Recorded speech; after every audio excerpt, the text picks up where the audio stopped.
జీవితంలో సంతోషంగా ఉండాలంటే మతిమరుపు చాలా అవసరం. లేనివాడినని ఎప్పుడూ బాధపడకు, ఎందుకంటే ఉన్నవాడు పడే బాధల కన్నా లేనివాడు పడే బాధలు తక్కువే. జీవితంలో ప్రయత్నం మాత్రం మానకు. ఫలితం ఈరోజు కాకపోయినా రేపైనా వస్తుందన్న నమ్మకంతో ఉండు. అవసరమైతే తప్ప అనవసర విషయాలకి ఎప్పుడు వివాదం వద్దు, ఎప్పుడు వివరణ వద్దు, ఎప్పుడు క్షమాపణ వద్దు. ఈ 3 లక్షణాలు సుఖమయ్యే జీవితానికి సోపానాలు. ఇవే ఉత్తమ వ్యక్తిత్వం ఉన్నవారి గొప్ప లక్షణాలు. ఒకరిది రేపైనా మారుతుంది అనే ఆశ, ఇంకొకరిది రేపేం జరుగుతుందో అనే భయం. అందరి జీవితాలు ఒకేలా ఉండవు.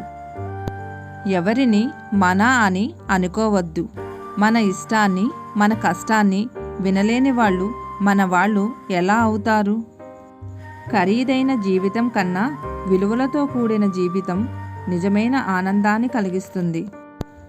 ఒడ్డుకు చేరేవారి మాటలు ఒకలా ఉంటాయి, ఈదేవాడి ఆలోచనలు ఒకలా ఉంటాయి.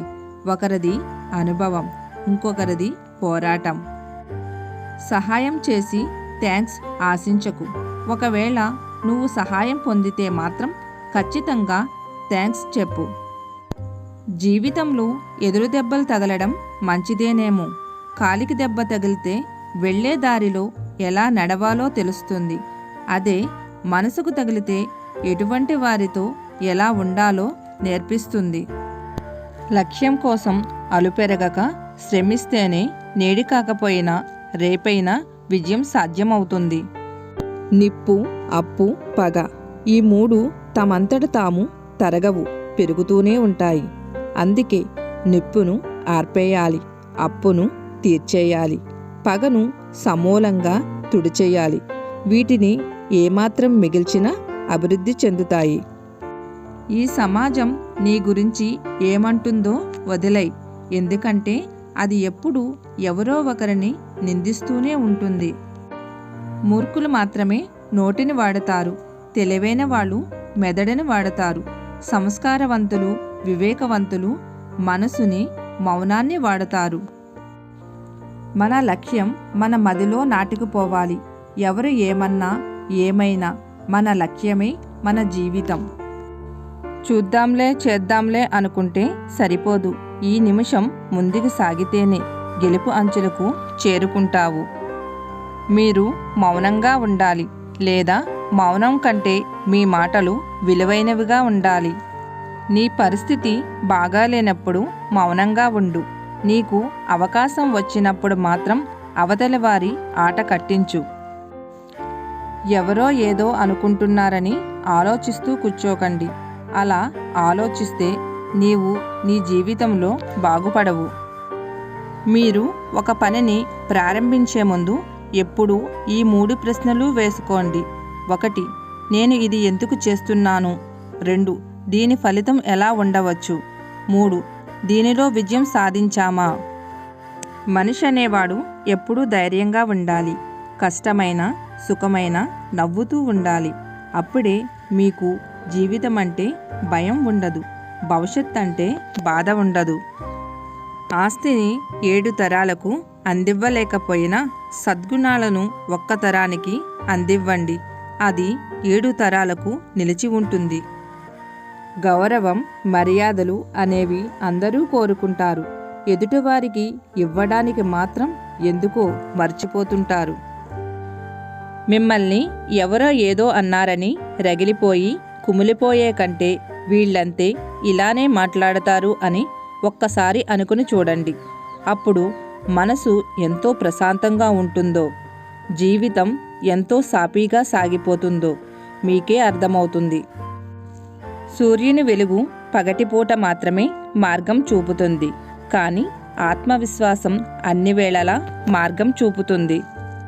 నీ చుట్టూ అందరూ ఉన్నారు అని ధీమాగా ఉండకు, ఎందుకంటే నీకు చిన్న కష్టం వచ్చిందంటే అందరూ చెదిరిపోతారు. సముద్రంలో దిగాలని నిర్ణయం తీసుకున్న తర్వాత ఉప్పు కోసం కాదు, ముత్యం కోసం దిగు. ఓర్పుగా చేసే శ్రమ ఎప్పటికీ వృధా కాదు. ఓర్పుగా వేచి చూడు, నీ శ్రమకు తగిన ప్రతిఫలం తప్పకుండా దొరుకుతుంది. మీరు ఏదైనా సాధించాలంటే గొర్రెల మందలో గొర్రెల్లా పోకూడదు. అడవిలో సింహంలా ఒంటరిగా వెళ్ళండి. అప్పుడు విజయం మిమ్మల్ని వరిస్తుంది. నిజానికి వాస్తవానికి చాలా తేడా ఉంటుంది. సూర్యుడు తూర్పుని ఉదయిస్తాడు, పడమర అస్తమిస్తాడు అన్నది నిజం. సూర్యుడు ఉదయించడు, అస్తమించడు, తిరిగేది భూమి అనేది వాస్తవం. నిజానికి వాస్తవానికి మధ్య ఆ సన్నని గీతనే తెలుసుకోవడమే మన మేధస్సు. మన అనుకున్న వాళ్ళు మనతో ఎల్లప్పుడూ ఒకేలా ఉంటారనుకోవడం తప్పు. ఈ ప్రపంచంలో అన్నిటికంటే వేగంగా మారేది మనిషి మనసు, ఆలోచన మాత్రమే. విజయం మరియు బద్ధకం రైలు పట్టాల్లాంటివే, ఎప్పటికీ కలవవు. ఒకదానితో చెలిమి చేస్తే రెండో దానితో వైరం పూనాల్సిందే. మనిషి అందంగా కనపడాలంటే ఎన్నో రకాల తెరలు తగిలించాలి. కానీ మనసు అందంగా కనిపించాలంటే అహం, అసూయ అనే అడ్డుపరులు తొలగిస్తే చాలు. మన మీద మనకి అసహ్యం వేసే సందర్భం ఏమిటో తెలుసా? మనకి విలువ ఇవ్వని వాళ్ళకి మన మనసులో చాలా ఉన్నత స్థానం ఇచ్చినప్పుడు. పాపపుణ్యాలు డిసైడ్ చేసేది కాలం. కాలానికి విపరీతమైన మెమరీ పవర్. ఏ సన్నివేశాన్ని మర్చిపోదు. కర్మ రూపంలో తిరిగి ఇచ్చేస్తుంది, వడ్డీతో సహా. మన జీవితంలో ఎదుటివారిని ఆకర్షించే అంత అందంగా లేకపోయినా ఎదుటివారిని ఆలోచింపజేసి అంత అద్భుతంగా ఉంటే చాలు. మనిషిగా మనం సక్సెస్ అయినట్లే. సమస్యలు లేకపోతే జీవితంలో కొత్తదనం లేనట్టే. మీరు ఎప్పుడూ ఓడిపోలేదంటే ఎప్పుడూ కొత్తగా ఏదీ ప్రయత్నించలేనట్టే.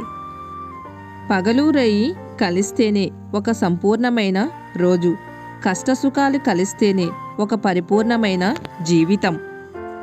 ఎవరైనా మనకంటే కాస్త కింద కూర్చున్నంత మాత్రాన అదే వారి స్థాయి అని భావించకూడదు. ఎందుకంటే కొందరు ఎంత గొప్ప స్థాయికి ఎదిగినా ఒదిగి ఉంటారు. అదే వారిలో ఉన్న గొప్పతనం. వేదం చదివితే ధర్మం తెలుస్తుంది. వైద్యం చదివితే రోగం తెలుస్తుంది. గణితం చదివితే లెక్కలు తెలుస్తుంది. లోకం చదివితే బ్రతకడం తెలుస్తుంది.